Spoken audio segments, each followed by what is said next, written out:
Mujahideen says this Saturday, Real Madrid heads up north to face off against Real Valladolid in a Laliga clash, but Real Madrid will be without one of our biggest stars once again because Vinicius Jr. cannot help himself. He has one more game until his match suspension is up in La Liga. And then he did pick up another yellow card in Champions League, but that's another competition, and that's for another video as well. But guys, in this video, I'll be giving you my starting 11 that I want to see Real Madrid roll out there, a couple of key players I think we all need to be watching this one, and of course, my official match prediction. If you guys are new around here, I'm Dally with Dallyfc. I cover all things Real Madrid. At the end of the video, if you like the content, hit that subscribe button, helps you out a ton, and also let me know in the comments what's your official match prediction between Real Madrid and Real Valladolid. So Mujahideen says, coming into this game, we have had a couple of fantastic results lately, with Real Madrid getting 14 goals in the last 3 games. I just love to say that. I love to see that because I love to see the goals that we've been getting. And we have a couple players who have been on fire right now. Vini Jr.'s been on fire. Rodrigo, Kylian Mbappe. The list goes on and on. Unfortunately, we will be without Vini Jr. in this game, but I'll be talking about the starting 11 in just a minute. But how's Real Valladolid doing, right? Not good. Not good. Spoiler, not good at all. Let's take a look at the last 5 games for them. They only have 2 wins and 3 losses as well. And looking at my notes, guys, they only have 4 goals in the last 5 La Liga games. Again, mentioning it for Real Madrid, we have 14 goals in the last 3 games. All competitions, right? We did play Champions League, etc., etc. That's insane. And when you take a look at the table, I have to scroll, and I have to scroll all the way down to the bottom. Because Real Valladolid looks like they will be getting relegated out of La Liga this year because it has been a very, very poor year for them so far, with only 15 points so far, with a negative 25 goal difference right now. So, looking on paper, this should be a walk in the park, right, Dally? Don't go that far. Don't go that far because, unfortunately, guys, the last time we actually played Real Valladolid, if you guys remember, if you don't remember, let's take a look down memory lane. It was 3-0, and you look at the scoreline and you're like, okay, we beat them pretty big. No. If you remember this game was actually very slow burn because we actually don't even get our first goal until the 50th minute in this game, and it's a Fede Valverde goal. And of course, you guys know bangers only for Fede Valverde. That's what happens in this game. And also, Brahim Diaz gets our second goal in the 88th minute, and then Endrick comes on and makes his first La Liga goal as well in the 6 minutes of stoppage time in 90 minutes. And again, this game was a slow burn too. This was actually kind of a painful game to watch too because it wasn't dominating by Real Madrid to the standard I think that we have. And again, the expectations coming into this game against a team that is at the bottom of the table too. Again, 3-0 makes that game look so much better than what it actually is. But coming into this one, what's going to be different in this one? Well, first of all, I already mentioned it. Vini Jr. is out. He had a 2-game match suspension because he got that red card. He can't help himself. I don't think, you guys have been mentioning it in the comments below. I don't think I've never seen a forward get as many yellow cards and red cards as Vini Jr. gets. Now, was it a red card? That's still to be debatable, but it is what it is at the end of the day. As well, you guys might have saw some rumors that Lucas Vazquez was hurt and was not going to be playing in this game. I've done a little digging. I don't think those rumors are true, right? I'll just tell you guys right now, expect to see Lucas Vazquez tomorrow. But when it comes to my starting 11, will I be putting Lucas Vazquez out there? Spoiler, I will not be, because this is a starting 11 that I will be going with in this one, and I have a couple different things that I kind of want to be seeing in this game as well, and a couple of things I think we can be trying as we kind of prepare for the long stretch and for the home stretch, right? I want to be winning Champions League. Can we do it? I don't know, but I don't think you can do it with Lucas Vazquez out there. And same thing goes with La Liga. When we were playing some elite competition, we still have to play Atletico one more time coming up here in the beginning of February. We're only like 2 weeks away from that game, and we still have to play Barcelona at least one more time for sure in La Liga. We never know if we might have to face them again in Copa del Rey and Champions League, anything like that. This is kind of what I wanted to see and want to talk about in this video as well, the starting 11 that I want to be seeing in this game. Again, guys, my starting 11, not exactly what I believe Carlo Ancelotti will be doing, just kind of what I want to see. Starting up top, Kylian Mbappe gets to start. Rodrigo moves to his preferred position at left wing. Jude Bellingham at the 10, and then I am going with Arda Güler getting the start at that right wing, that right attacking mid, where he can kind of have the flexibility to kind of come inside. Midfield makes up of Dani Ceballos, Fede Valverde, and then a back four of Fran Garcia, David Alaba, gets the start, finally back from the injury. He's had 2 appearances so far. Really want to see David Alaba actually get a start in this one.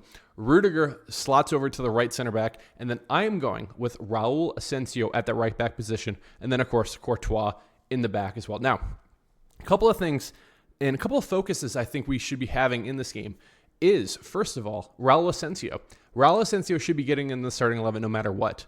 But I really want to see him at that right back position because we kind of got to see it just the other day against Salzburg because Fede Valverde actually got the start at right back. But later in the game, we made a couple substitutions and Raul Asensio was moved over to that right back position. And honestly, I thought he did pretty good too. If Carlo Ancelotti is not willing to put Fede Valverde out there, because I want to see Fede Valverde in the midfield, but at the same time, I want a coverage at that right back position. Let's see what it looks like with Raul Asensio out there, especially, no offense to Real Valladolid, but unfortunately, they are at the bottom of the table. They're probably going to be a relegated side. Let's see what it looks like with Raul Asensio out there. And also, at the same time, let's see what it looks like with David Alaba out there. Let's get him a couple more minutes in this one too. You know, I'm not saying he has to be starting the whole way through because what I could be seeing in this game is eventually maybe Alaba, 45 minutes, 60 minutes, something like that. And we can move Rudiger here. We can move Raul Asensio here. And maybe we can bring on like a Lucas Vazquez or something like that if the game is in hand, right?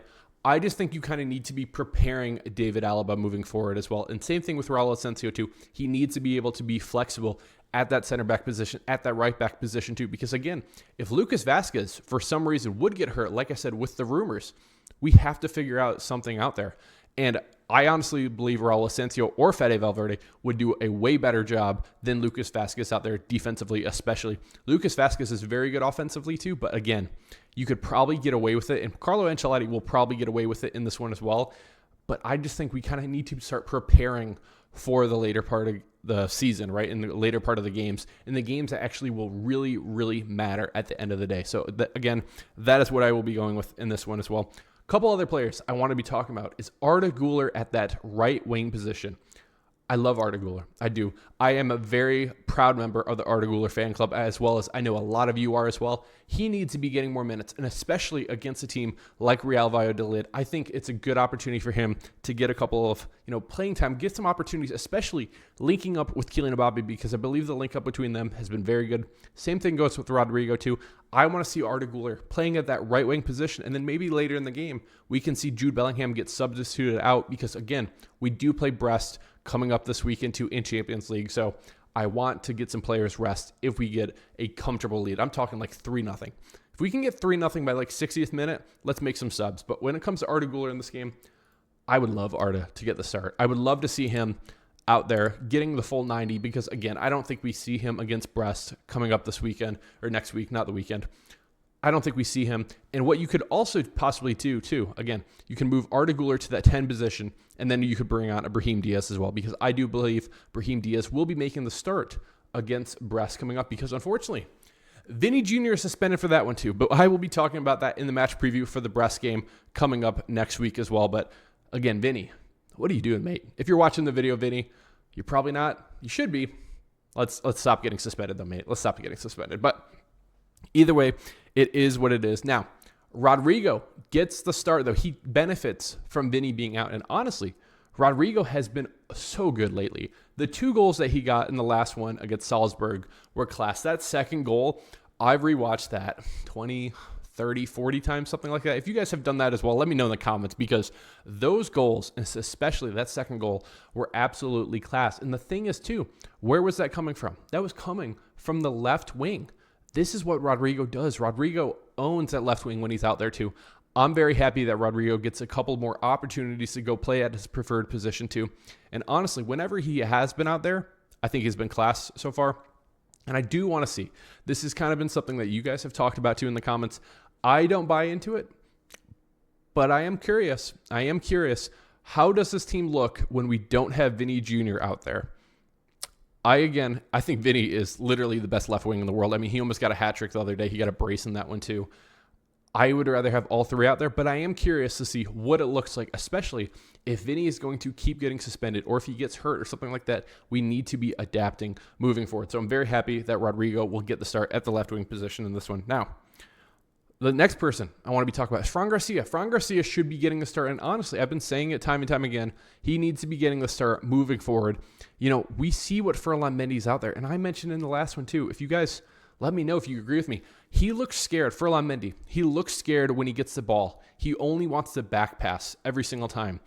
I don't like that. What I want to be seeing from a left back, especially Fran Garcia, is overlapping. And what do I mean by that, right? I want him coming up here and pulling a defender away from Rodrigo and letting Rodrigo either A, pass it to Fran Garcia, and Fran Garcia can cross into the box where Kylian Mbappe is there, where Jude Bellingham's there, where Arda Güler's crashing in as well. Or he can pass it back to Rodrigo and he can come back and maybe he can invert into the midfield too. I think that Fran Garcia does a way better job than what Ferland Mendy does. And so I really want to be seeing Fran Garcia out there because I think he deserves it. Same thing goes with his defense. His defense, honestly, has been very good lately. And I think it's probably underappreciated how good he's actually been so far this season. He's honestly like one of the bigger stories for me this season because coming into the season, I expected Ferland Mendy to be fantastic. Unfortunately, he's not been that. But Fran Garcia, he's been very good. And I honestly think he should be the starting left back moving forward as well. Now, couple more players I want to be talking about. And the last starter, and then we'll talk about a couple of the subs I'd like to see in this game, is Jude Bellingham, guys. Because Jude in this game, a couple times, I think he did very good in the last one. The thing I really liked about Jude in the last one is his ability to carry the ball through the midfield. And what do I mean by that? Is he's taking this ball deep on our half, and he is driving the ball through. He's coming through here, and he's getting the ball into the final third. And I feel like right now we don't really see a Ceballos do that. Fede Valverde does it here and there, especially last game he was playing right back position, so he doesn't do it as much.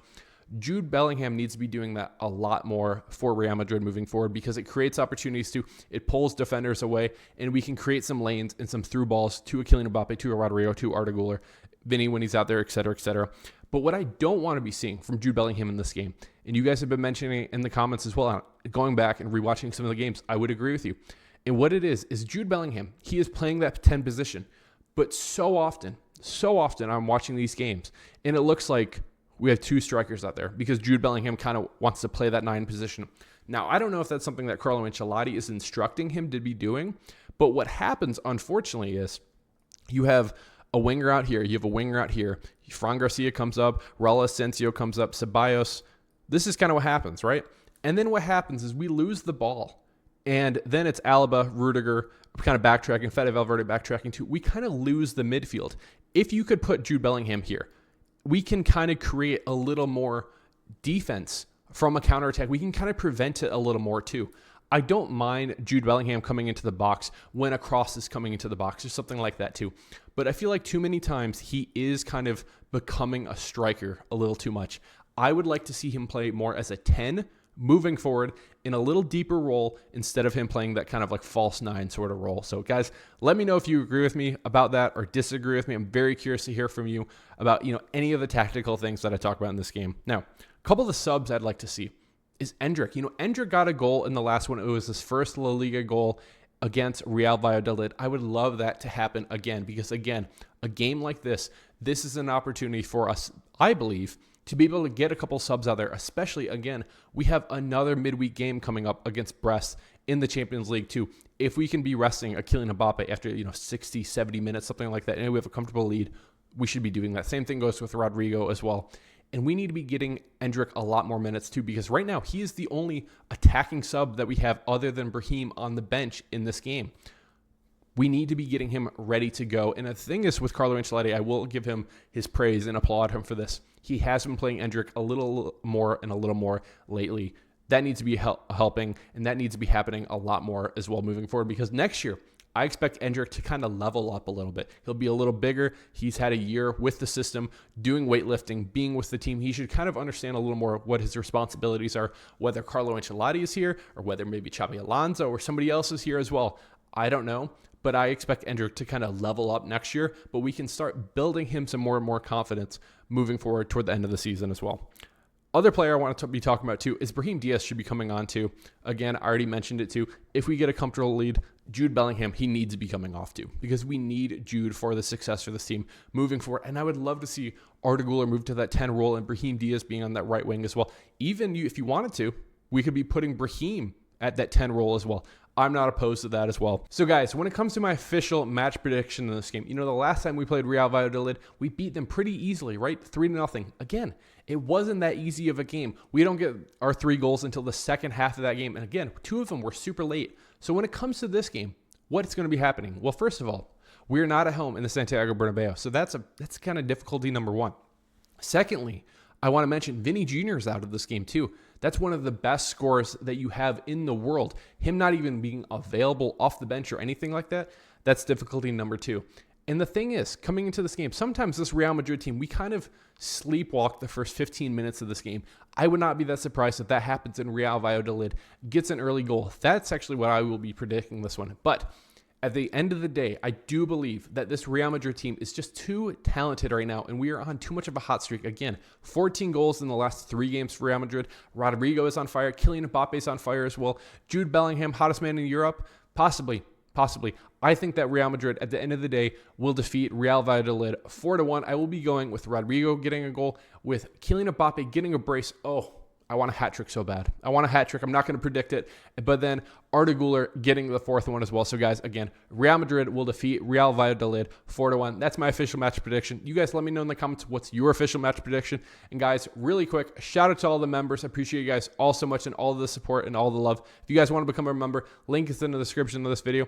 If you guys made it to the end of the video, if you're not subscribed, what are we doing? Hit that subscribe button. Helps me out a ton. Reach more Madridistas out there. Make better content for you as well. And honestly, it just shows me your appreciation for all the videos as well. So guys, really appreciate all the love. Really appreciate all the support. This has been Dally with Dallyfc. Can't wait to be chatting with you live right after the Real Madrid match this Saturday as well. Guys, I will be chatting with you all then. This has been Dally with Dallyfc. Cheers. Real Madrid.